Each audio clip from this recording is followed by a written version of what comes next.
Hi, everyone. My name is Ian, and today I'm going to be telling you guys about a great educational technology called Nearpod. Nearpod has really gained popularity in the last little bit due to online teaching um, with COVID. So I'll tell you a little bit more about it, and hopefully by the end of this video, you guys will know how to use it effectively, where its strengths lie, where some difficulties are with the program, um, and just have a general better idea of how to effectively use this software.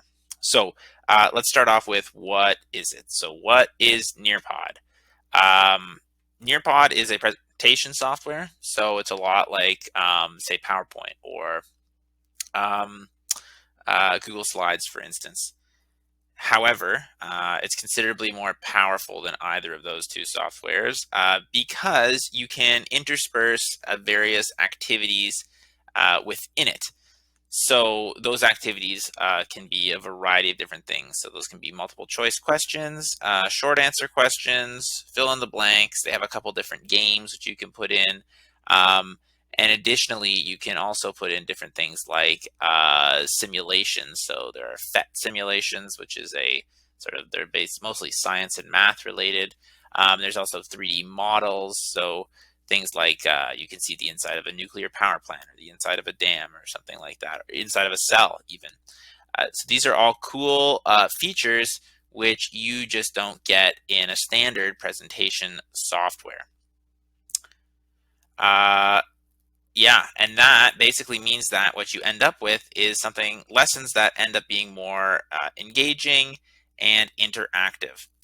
Additionally, through Nearpod, you can see what your students have interacted with, which can give you, and their answers to various questions. So if done properly, it can give you um, assessment information, basically. So I would say mostly assessment for learning is what it's useful for, as well as assessment of learning. But you could probably intersperse some assessment as learning tasks in there. However, I do think there are probably better resources to do that. Um, the reports are maybe one of the difficulties regarding Nearpod, but we can chat about that a little bit more later. So quickly, it is free, or at least it's kind of what you would call a freemium software. So there's the option to purchase the premium version. So in the free version, you only get 100 megabytes of storage. So I have 23 lessons on here right now, and I think this is incorrect, but I am pretty darn close to the full amount. So actually, I have 88.7. There is the option to upgrade. The silver is the free plan, which you can have up to 40 students on. So for most classes, that's fine. In a given lesson, you get 100 megabytes of storage, which again, for most people, at least for me so far, it's been fine. If I needed to get more storage, I might just use one of my other email accounts in order to get it. If you go into these premium plans, or the gold and platinum and whatnot, you get a bit more storage, you get more students, but they are pretty expensive. 159 US dollars per year is not a negligible amount of money. The next thing I'd like to talk about regarding Nearpod is going to be some of its basic features. So again, as I mentioned, it's a presentation software. And it is quite diverse what you can do with it. So I'll start by just kind of going through this little side column here with you guys. You have my lessons, which is this page that we see. So what I've done is actually organized mine into folders. So this is an empty folder. I've actually only taught grade 7 classes, so I have it listed over here as my grade 7. All of these are Nearpods that I have used with a variety of different sort of Nearpod tools in them. We'll look through one of these a little bit later in the video. Additionally, underneath the My Lessons, you have a little thing that says Reports. So reports are interesting, and it kind of shows you how students have interacted and how many questions they've answered, how many they got correct. It can be a useful assessment tool. Um, However, when students do join, they use a code to join, which we'll take a look at a little bit later in the video. Um, so you got to make sure that they're actually using their name if you want to rely on this stuff for assessment purposes. That is another one of the challenges, is they are allowed to set their names and nicknames. So appropriateness of names is can be a little bit of a difficulty, although you can kick students out of the class if there is an inappropriate name. Underneath my lessons and reports here, there is also the Nearpod library. Frankly, it's mostly US based. Not that there's not useful stuff, I'm sure, for Canadians. I've definitely stolen some content and put it into my own lessons. Generally speaking, however, I feel that these are not the most useful to me as a science, mostly science geography teacher. Uh, there are definitely good lessons. Like we can look at, say, 7th grade and kind of take a peek. Yeah, but kinetic energy, scientific tools and equipment, renewable and non-renewable resources, all good stuff. And what's cool about them is you can kind of add these to your lessons and then just pick and choose little chunks of it, which can save you a bit of time in terms of making the lessons. That said, as I usually do make my own Nearpods, I find that they're a little more meaningful, a little more tailored ultimately to your class. But this resource is here if you want it. So click on the little Nearpod button up at the top there in the top left, and it'll take you back to the home screen. There's also some teacher resources. I have never personally used these, but I believe you can access a sort of live chat with a sort of network of teachers and some like expert teachers as well. And there's some just like how-to videos, just like I'm making here, on how to create a Nearpod, find lessons and videos, start a session with students, post-session reports. Oh, wow, you should watch those too. So how do you go about making an activity on Nearpod? It's pretty simple. You just go to, if you want to just do activities, you can choose this. If you want to just do videos, you can choose this. But if you click lesson, you can choose to kind of do all of those things in one. We'll just name this testing. You go up here to add new. We are a little later in the video going to go through what all of these look like from a student perspective. But these are all options for you. So things like slides, you can build slides in the program. Classic slides are the same thing, just a little more simple. Videos, you can intersperse questions into them. Web content's kind of just links. Nearpod 3D or 3D sort of 3D models basically. PhET simulations are for science. There's various different things you can do, dissections and etc. VR field trips, and a bunch of other stuff. You can insert slideshows from PowerPoint, for instance, too, by using this, but it's not the most convenient feature because a lot of those animations and stuff don't work, so they have to be fairly simple slides. In terms of activities, you've got all of these different options. Time to Climb, which is a game. You'll see it from the student perspective later. You can do open-ended questions, matching pairs, quizzes. You can even incorporate Flipgrid, which is another program. Drawing activities, collaborate boards, polls, filling in the blanks, and memory tests. Those are all options. I will show you maybe just two tools quick from the creation perspective. So we'll make a slide to start. We'll title it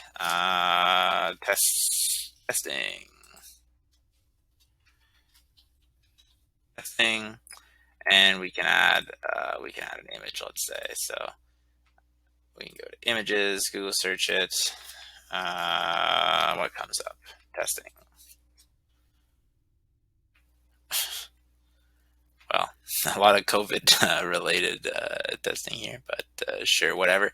We'll throw just a random image in, basically. Save and exit. Make sure to always hit the save and exit button.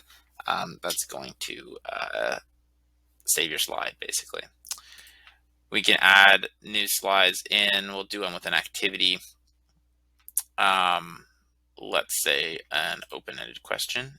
Most of the question-based activities look very similar. You have the option up here in the right top hand corner to add a timer. So that can be useful for the students. You can also differentiate the instruction a little bit by allowing students to insert audio recordings instead of having to type out a reply. This little bit here just kind of gives a little beside the question a little bit of media, like an image or audio or something like that. I often have used images, so if I was asking a question about like wolves or something, I might put a little image of a wolf. But you could even put a small video in there and then ask a question about that, or a little bit of audio. There's quite a lot of options here. So let's say I'm, I don't know, doing something on food webs. You know, I could take a look at that. Google search food webs, and throw that in there. Sure. Save, and then based on that picture, I could say, you know, what is at the top of the food web? And the students would have to answer humans, for instance, which is, I think, what was at the top of the food web in there. I'll see if there's anything really interesting that we can add from this end, but yeah, we'll take a look at maybe the PhET simulations real quick. There's lots of options here.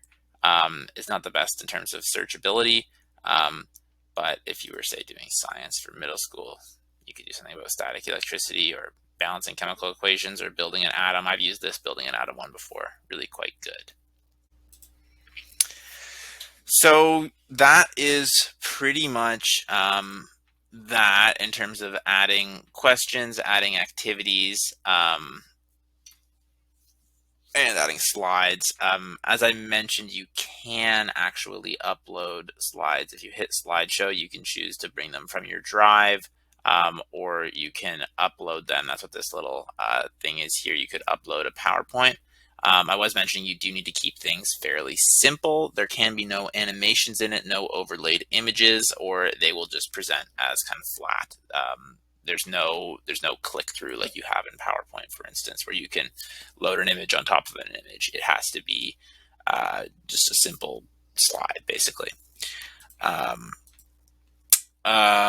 Yeah, and you will, as I said, get to see what all of these look like from the other end. If you know how to make an open-ended question on here, though, they pretty much are all the same in terms of how you go about making it. It's very, very intuitive. That's one of the excellent things about this program, is that it is just such an intuitive program to use, and it really makes it simple to get these awesome interactive lessons with your students when they all have their own devices at home or even in the classroom.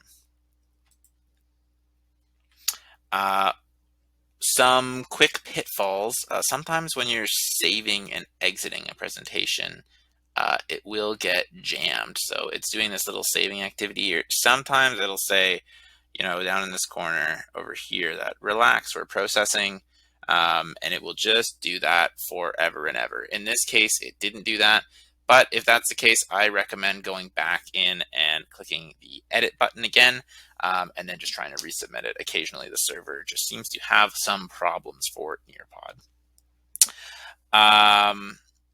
So what are some issues with Nearpod real quick? I don't like that it's this kind of freemium software.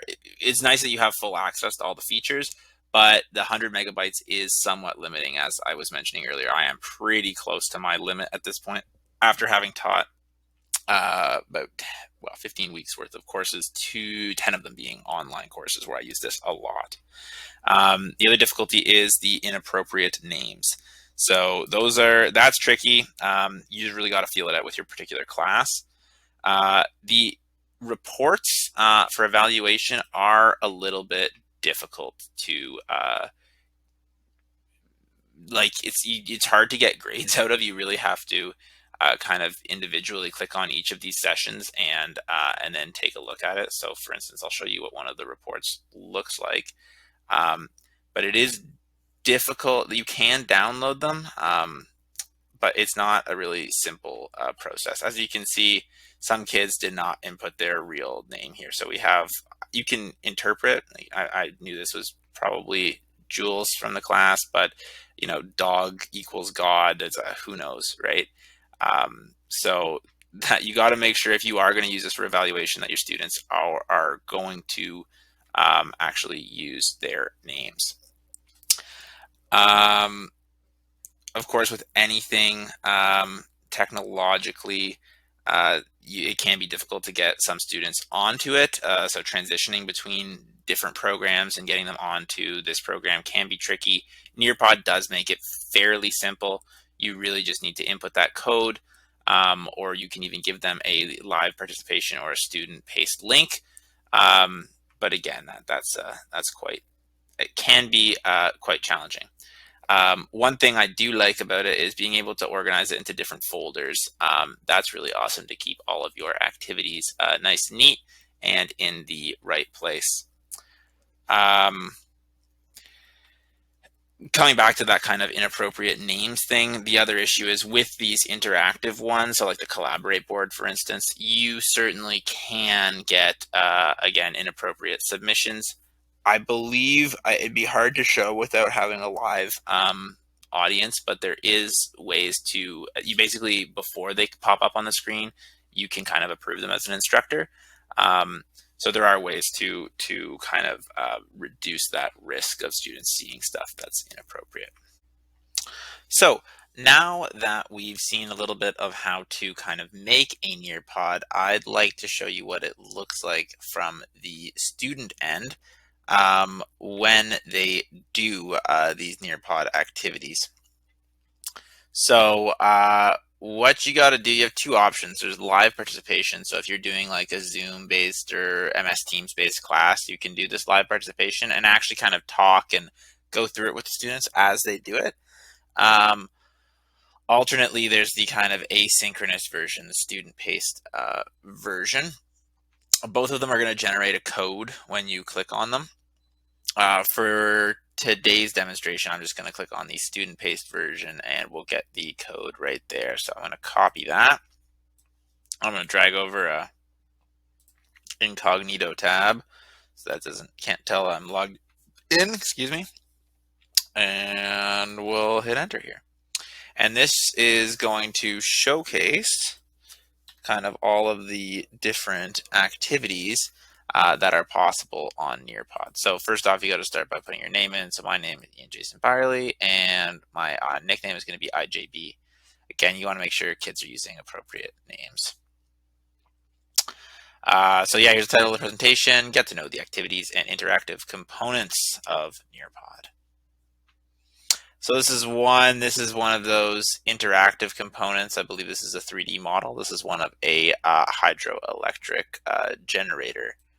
I've used this in one of my lessons for grade 7. And there's lots of different options for these. There's one of a nuclear power plant. There's a bunch of cells. It's a pretty neat little option to have. The students in their own laptops and computers or Chromebooks or whatever can interact with it. Then we have PhET simulations. So these are usually science-based simulations, or sometimes there's some math-related stuff. So this one has to do with concentration. So by adding more drink mix in, I'm increasing the concentration of the solution.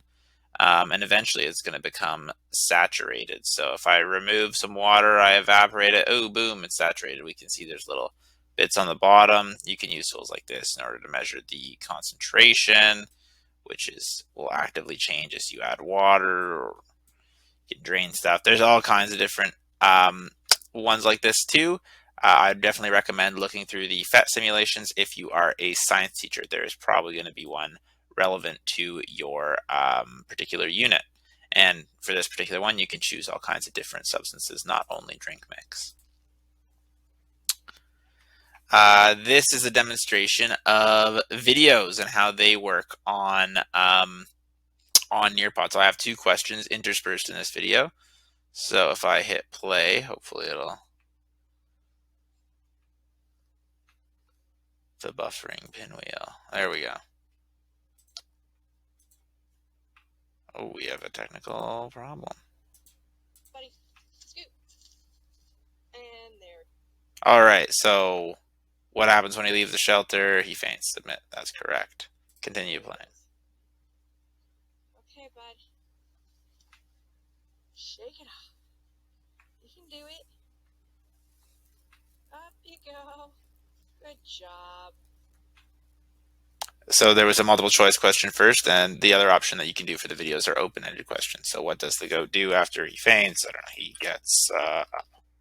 We'll be able to see all of these in the review section afterwards. And now. This is the matching pairs exercise. So you see there's a little description of the activity up here. So see you later. Alligator. See you soon. Baboon. After a while. Crocodile. Bingo bango. Got it in 3 tries.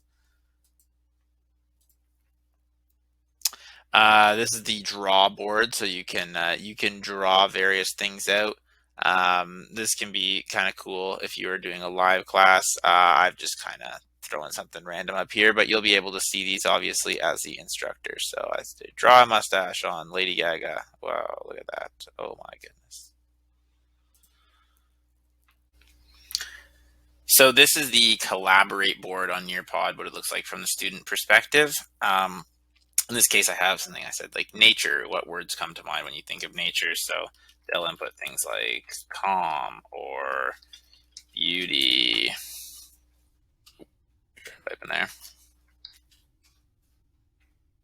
EAUT. And they can even include images too. So let's say they wanted to, they think of mountains when they think of nature. Mountains. Look at that lovely shot. Ooh, I like this one. Save. Post.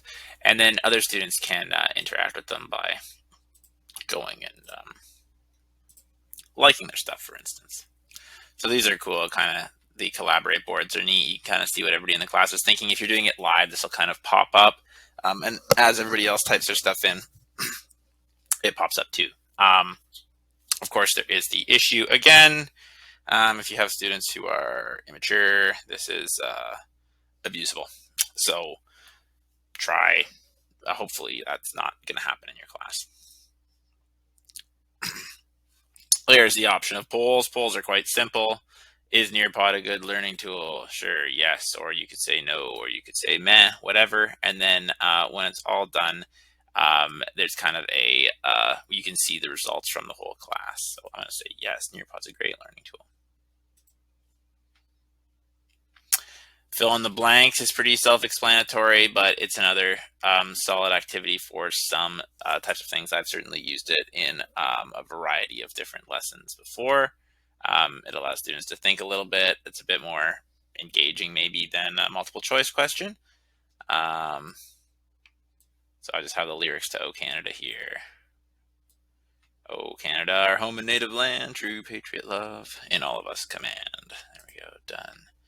And it'll give them their sort of results at the end. So nice work. You got 3 out of 3 correct answers.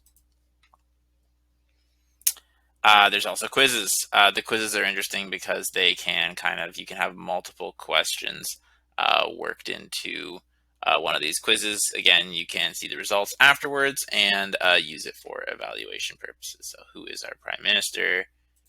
It's Trudeau.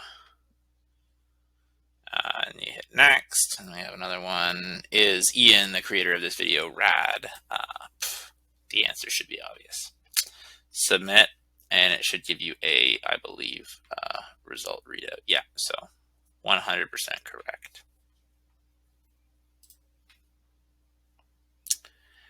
I personally haven't used this in a class yet. I haven't really found an application for it, but it is another tool that they have. So the idea is you can. It's just a matching test. Well, I haven't found any of the same. I think. Oh wait, no, he was here. Boom, boom. Two Steve Buscemi's. Oh, there was a dog. Oh no, that's cat. Cat, cow. Dog, dog. There we go. Cow, cow. Look at that. Cat. I think the cat's over here. Woo. 42. Goat, goat, goat. There we go. I did it in 13 moves. I'm sure there's solid applications for this. I just haven't personally found one in any of my teaching yet. And what do we have buffering here? I think this is the final one. This is their kind of game by Nearpod, so we'll just choose whoever. But this is time to climb. Basically, you're competing against your other classmates for who can answer it fastest and most accurately. And there'll be a ranking overall at the end for the whole class. 5 plus 5 is 10. There we go. See, I'm getting it pretty quick. I think get it 30 seconds total. And let's see what happens if I answer one wrong in this instance. Tick the traffic light to prove you aren't a robot. Oh, it's probably this one. Uh-oh. Okay. There we go. But I still go up. And then it ranks everybody. Of course, since I'm the only participant, I'll be in first place. But asynchronously, this will work for the whole class, and synchronously, you can also do this. And that is all for the different activities and interactive exercises that there are on Nearpods. So that's Nearpod in a nutshell. Hopefully, it's been useful to everybody who's watching this video. I did not cover it in its entirety. This is a fairly basic overview. Really, if I could provide a recommendation, it would be to play around on the website yourself. It is, as I mentioned earlier, fairly intuitive. However, there are a few quirks, and I would definitely always recommend opening up an incognito window so that you are not associated with your account anymore and run through it as a student before you present these to the class. It will often help you catch little errors as well as things that just might not be working from a tech standpoint. It's again a great program, and I really do hope if you haven't already used it in your teaching that you now have a new tool for your toolkit. It's certainly more engaging and more useful for students than a lot of other presentation softwares.